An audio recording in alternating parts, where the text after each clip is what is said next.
también ya llegó, y le agradezco mucho por su paciencia, por la amistad, por siempre estar al pendiente, es el maestro Daniel Marmolejo. Debo de decir, Daniel, que te hemos extrañado mucho, sobre todo es importante escuchar tu voz en medio de tanto ruido. Ya le voy a dar contexto a lo que te quiero proponer para empezar, pero a la distancia primero te mando un abrazo. Daniel Marmolejo es productor del documental Guerra Híbrida. A él lo venimos escuchando por años decir que por ahí se viene la guerra híbrida, que por ahí se viene el golpe blando, y creo que ahora a la gente le queda más claro de lo que hablabas o de lo que vienes hablando desde hace ya algunos años. Querido Daniel, ¿cómo estás? Bienvenido a tu casa. Querido Vicente, qué gusto saludarte, a ti que eres un maestro del periodismo de combate y que nos has dado una cátedra muy importante con tu presencia en tu estado natal, Sonora, frente al presidente de la República con los señalamientos respecto a la postulación de Claudia Pavlovich como posible cónsul de México en Barcelona, y que categóricamente dejaste ver al presidente en tu presentación lo inconveniente que esto sería por los señalamientos que hizo alguien, otrora secretario de Seguridad Pública, que conoce los hilos de la corrupción y que además es gobernador también del estado elegido por Morena, de esta situación. Fue un momento muy importante porque presionaste al presidente muy adecuadamente sobre esto que pues a todas luces es un obsequio vacacional para que la señora Pavlovich, quien le dio golpes al erario público, pudiera estar de compras en Barcelona. A tus órdenes, como siempre, querido Vicente, y felicitarte por ello. Muchas gracias, Daniel. Viniendo de ti, lo aprecio mucho. Esperemos seguir contribuyendo al debate recio como le gusta al presidente, pero respetuoso, constructivo, para transformar a nuestro país. Daniel, déjame retomar algo que dijo el presidente, porque me acordé mucho de ti con las palabras del presidente hoy. No es Loret, no es Krause, no es el Reforma. Aquí se trata de literalmente una guerra por dos diferentes conceptos, planes, ideas de nación. El presidente lo dijo así en la mañanera y le entramos directo con Daniel Marmolejo después de ver y escuchar al presidente. En entregar bienes de la nación, del pueblo a particulares. Si lo analizan, eso fue lo que hicieron con sus reformas estructurales y beneficiar pues a minorías.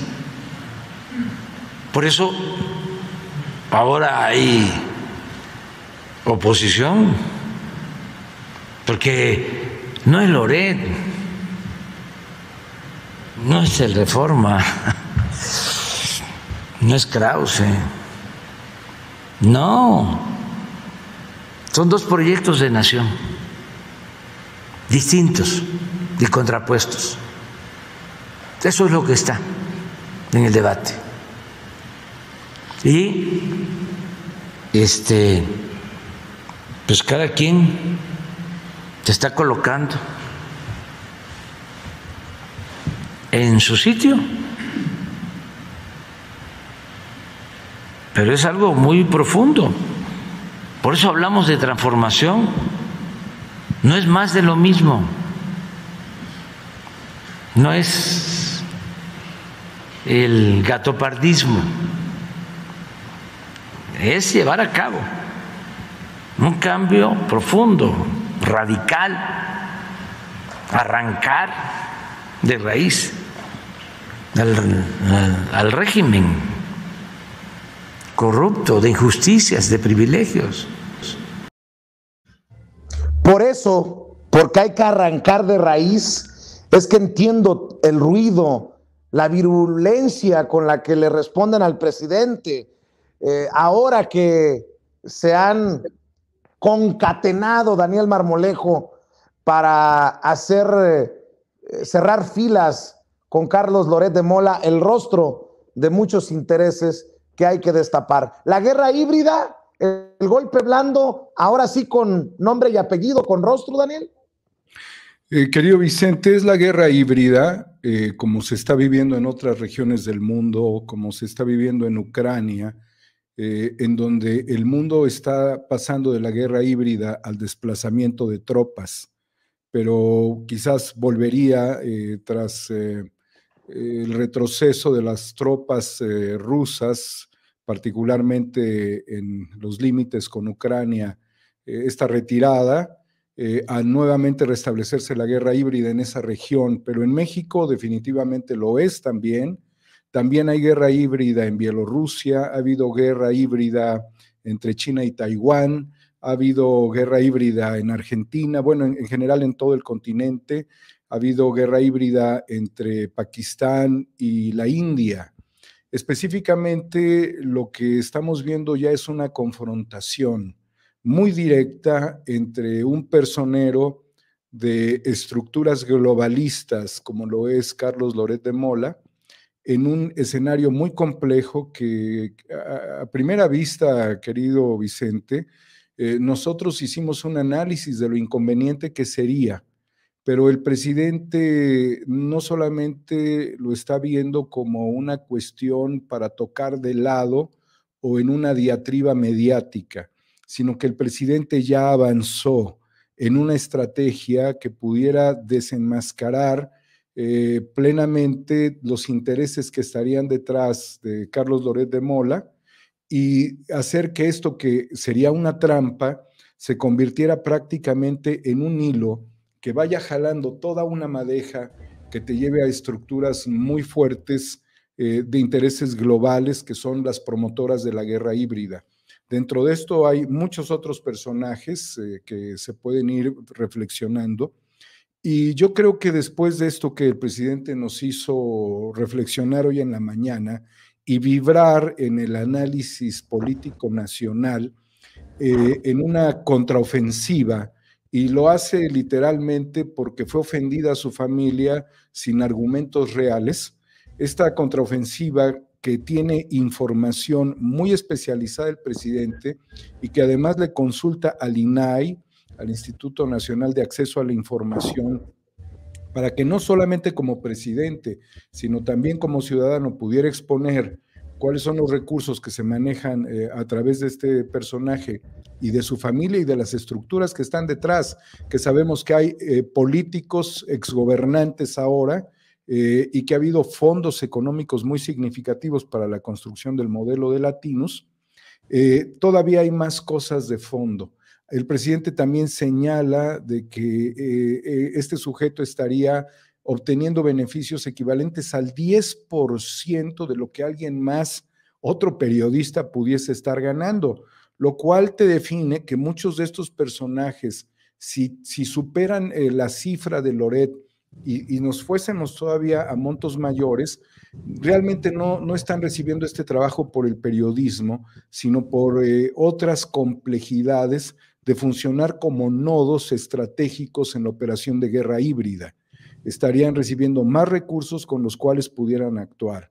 Pero este es un boomerang, querido Vicente. No solamente es lanzar el boomerang, vas a tumbar a Loret, vas a descubrir otras cosas, sino que el boomerang regresa y regresa a Palacio Nacional, lo cual, por la actitud mostrada del presidente en esto que tú nos acabas de presentar, pudiese también tocar a personajes dentro de la 4T que han participado de una traición desde Palacio Nacional al presidente.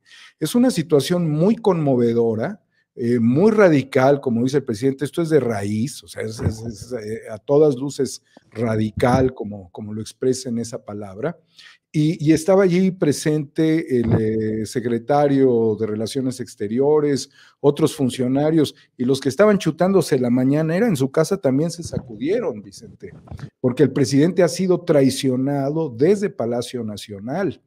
Y esta situación implicaría también que el presidente no estaría haciendo ninguna defensa ni de Loret ni de nadie, incluyendo otros personajes de su propio gabinete, con lo cual sacudiría radicalmente la Cuarta Transformación en algo que mucha gente esperaba desde el principio, que el presidente diera un manotazo y dijera: se acabó esta actitud ignominiosa mediática y se acabó esta actitud de infiltraciones dentro de la 4T, se acabó definitivamente la corrupción, pero lo cierto es que mientras el presidente decía esto, estaban operando a sus espaldas en situaciones mucho peores que Ponce.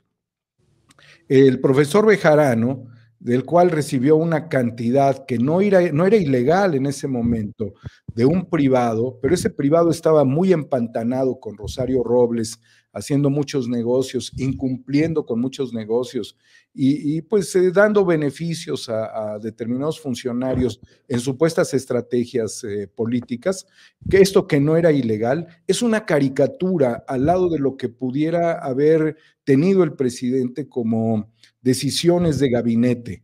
Y esto también es muy fuerte, Vicente. No nada más hay que ver a Loret, ni hay que ver los que están atrás de Loret. Esto también hay que ver dentro de la estructura gubernamental de la Cuarta Transformación.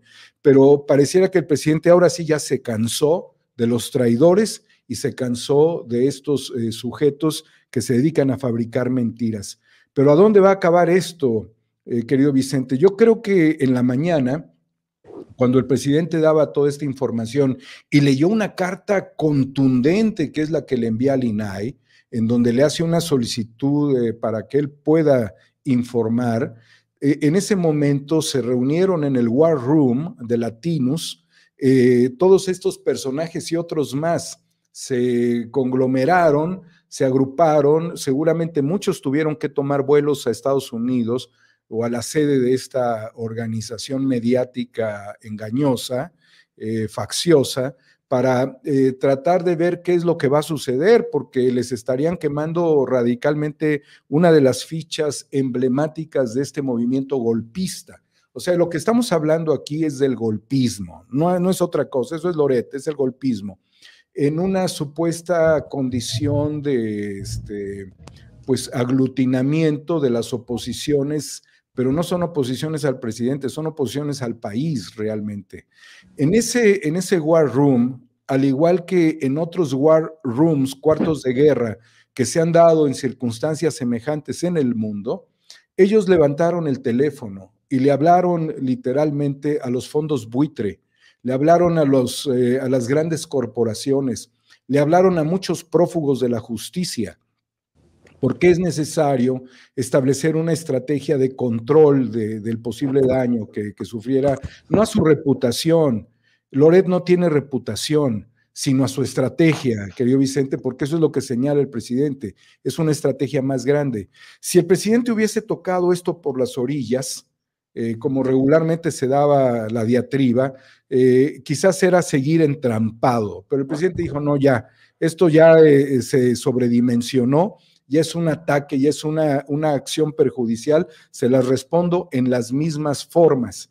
Entonces, este aglutinamiento significaría generar un mayor proteccionismo, y mucho de este proteccionismo tiene que ver con recursos económicos, tiene que ver con recursos legales y tiene que ver con otras acciones que pudieran ser compra de periodistas, de voluntades de periodistas, compra de medios publicitarios propagandísticos, estrategias de ataques convencionales y estrategias de ataques no convencionales, que serían elementos distractores que ellos están ya planificando desde el cuarto de guerra, querido Vicente. Ahora sí,